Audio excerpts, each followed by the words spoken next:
बलम फैन होई भोजपुरी किंग के, फिल्मिया देखा दो पवन सिंह के। बलम फैन होई भोजपुरी किंग के, फिल्मिया देखा दो पवन सिंह के। टिकट बड़ी महंगा मिलता, सुन के दिमागवा हिलता। झूठ बोलता नहीं। टिकट बड़ी महंगा मिलता, सुन के दिमागवा हिलता। कि दिल ना दुखावा अपना डार्लिंग के, फिल्मिया देखा दो पवन सिंह के।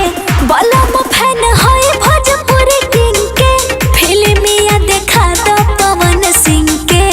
हर बड़का फैन होई जी।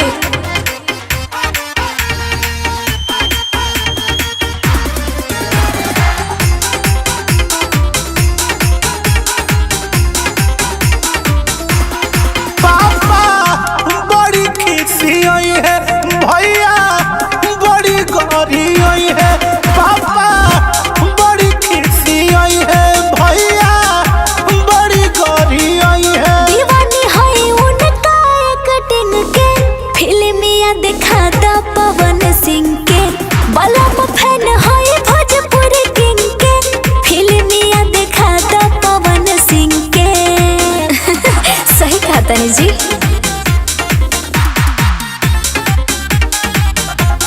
सुन के लॉलीपॉप गाना भइलू अपना दीवाना। सुन के लॉलीपॉप गाना भइलू अपना दीवाना। बेचा तो पुदीना बहुत दिन से, फिल्मिया देखा दो पवन सिंह के।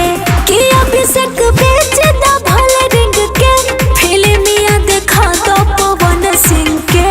टिकट बड़ी महंगा मिलता, सुन के दिमागवा हिलता। झूठ बोलता नहीं। टिकट बड़ी महंगा मिलता, सुन के दिमागवा हिलता।